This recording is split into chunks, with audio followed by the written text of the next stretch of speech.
Hi అండి, నమస్తే అండి. ఈరోజు మన వీడియోలో ములక్కాయ పచ్చడి కారంగా పుల్లగా చాలా రుచిగా చాలా బాగుంటుందండి. ఈ కొలతలతో ఎవరైనా సింపుల్ అండి, ఈజీ చేసుకోవటం ఎలా అన్నది ఈ కొలతలతో చూద్దాం. ఇదిగండి కేజీ ములక్కాయలు తీసుకున్న ఈ విధంగా చెట్టుకాయ, చింతపండు కేజీకి పావు కేజీ, విత్తనాలు ఇవన్నీ శుభ్రంగా వేరి పక్కన పెట్టుకో. తీసుకొని ఓ గిన్నెలో వేసేసి వేడి వేడి నీళ్లు ఈ చింత పులుసులో వేసామంటే నానిపోయిద్దండి. ఇలాగ వేడి నీళ్లు పోసేసుకొని ఇలాగ తిప్పేసి పక్కన పెట్టేసుకున్నాం, నానిపోయిద్ది. ఇప్పుడు ములక్కాయలండి ఇలాగ కట్ చేసుకోవాలి. పొడవగా కాదు, ఇలాగ చిన్నగా కాదు, ఓ మీడియం సైజులో మనం ముక్క అన్నది కరెక్ట్గా మనం కట్ చేసుకోవాలి. అన్నీ ఇలాగా కట్ చేసుకొని పక్కన పెట్టేసుకోవాలి. ఇలాగా ముక్కలు కట్ చేసుకొని తేమ ఉండిద్దండి, తేమ ఆరిపోవాలి, మనం ఆరబెట్టాలి. ఇలాగా కండున్న కాయ తీసుకోవాలి. మనం లేతకాయ తీసుకున్నామంటే చిదిరిపోయింది. ఇలా కట్ చేసుకొని కొంచెంసేపు ఆరనిద్దాం. ఇప్పుడు కళాయి పెట్టేసి కేజీకి 1 స్పూన్ మెంతులు, 2 స్పూన్లు ఆవాలు దూరగా వేయించుకుందాం.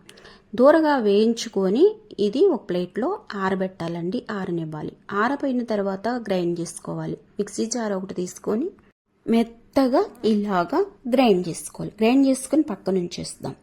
ఇప్పుడు చూడండి, చింతపండు గుజ్జు చక్కగా నానిపోయి మనకి బాగా వచ్చింది. ఒక జల్లెడ తీసుకొని ఇలాగా మనము చింతపండు గుజ్జుని ఇలా తీసుకోవాలండి. పిప్పన్నది తీసి గుజ్జంతా ఇలాగా వడగట్టుకున్నామంటే వచ్చిద్దండి, నానిపోతే. ఇంకా కొంచెం పిప్పు ఉంటే మనకి వేడి నీళ్లు ఉంటే కొంచెము ఆ వేడి నీళ్లతో ఇలా తీసుకోవాలి. పలసగా ఉండకూడదు, చిక్కగా ఉండకూడదు, గుజ్జు అన్నది మనకి ఇలా ఉండాలి. ఇలా తీసుకున్న దాన్ని ఇప్పుడు స్టవ్ మీద పెట్టేసి కొంచెము ఉడకనిద్దామండి. లో ఫ్లేమ్లోనే పెట్టుకొని ఇలాగా బుడకలు వచ్చేలాగా ఉడకనివ్వాలండి. ఉడికిపోయిన తర్వాత పావు స్పూను పసుపు వేసుకొని కలిపేసుకోవాలి. ఈ విధంగా మనకి ఇలా సైడ్లంతా చిక్కబడకుండా, బాగా చిక్కగా అవసరం లేదు, ఈ మాదిరిగా వస్తే మనకు సరిపోయింది. తీసి పక్కన పెట్టేసేద్దాం. ఇప్పుడు స్టవ్ వెలిగించి కళాయి పెట్టి తడి ఉండకూడదండి. ఇది నేను ఇలాగా ఉన్న తర్వాత పప్పుల నూనె తీసుకోవాలండి. కర్నూలు నీళ్ళు తీసుకున్నాను. శనగ నూనె అయితే రుచిగా ఉంటుంది. పల్లీల నూనె తీసుకొని ఇలాగా కేజీకి 1/2 కేజీ నూనె పట్టిద్దండి. మొత్తం 1/2 కేజీ తీసుకొని ఈ ముక్కలు అన్నది ఆరిపోయి దోరగా వేయించుకోవాలి. బాగా వేయించిన అవసరం లేదండి. ఆయిల్లో వేసి దోరగా వేయించుకున్నామంటే మనకి వేగిపోతాయి. మనము దేంట్లో అయితే పచ్చడి కలుపుకుందాం అనుకున్నామో దాంట్లోకి ఒకేసారి వేయించుకున్న ముక్కలు అన్నది ఒక ఇలాగా గిన్నె లాంటిది వెలేడిపోతు తీసుకొని అన్నీ ఈ విధంగా కొంచెం కొంచెం వేసి వేయించుకోవాలండి. ఆయిల్ అన్నది పొంగొచ్చిద్ది. అన్నీ ఒకేసారి వేయకూడదు, వేగవు కూడా. ఇలా వేసి ఆరనిద్దాం. పక్కన పెట్టేసి ముక్కలు ఆరనిద్దాం. ఇప్పుడు వేడి ఆయిల్లోనే మినపప్పు, పచ్చిపప్పు, జీలకర్ర, ఆవాలు పోపుకి, మళ్ళా వెల్లుల్లి రేకలు ఇలాగా ఒలుసుకొని కచ్చపచ్చా దంచి వీటిని తీసుకున్నాం.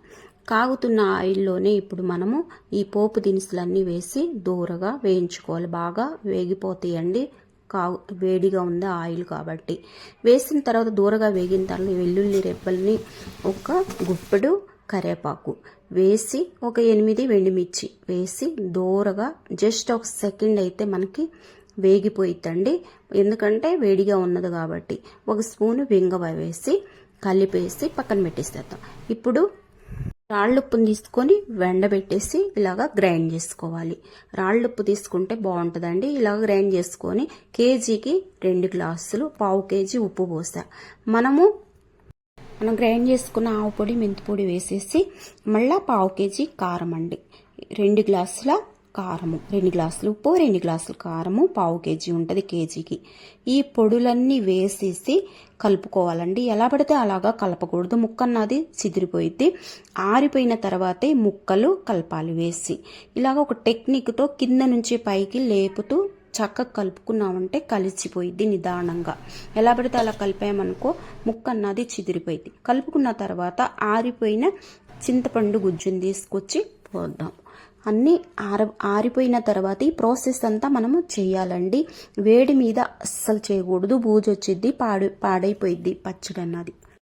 ఇలాగా చింతపండు గుజ్జంతా పోసి మళ్ళీ అదే విధంగా కలుపుకోవాలి. చూడండి, నేను ఒక సైడ్ నుంచే కలుపుతున్నా, ఎలా పడితే అలా కలపట్లా. కలిసిపోయిన తర్వాత మనము పోపు పెట్టుకున్న తాలింపును కూడా తీసుకొచ్చి ఇప్పుడు పోసేద్దాం.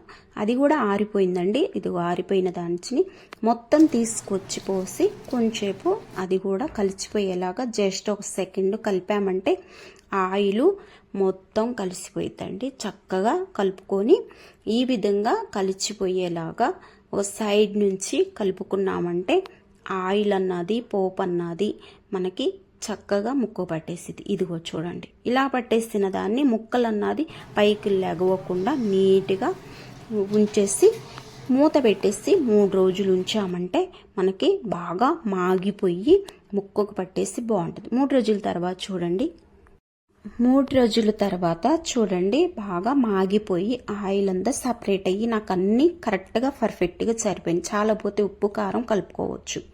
ఇది చక్కగా సరిపోయింది. బాగా మాగిపోయి బాగుంది. వేడి వేడి అన్నం వేసుకుని తింటే చాలా ఉండదండి. ఈజీ సింపుల్గా. నచ్చిందా ఫ్రెండ్స్? నచ్చితే లైక్ చేయండి, షేర్ చేయండి, కామెంట్ చేయండి, సబ్స్క్రైబ్ చేయండి.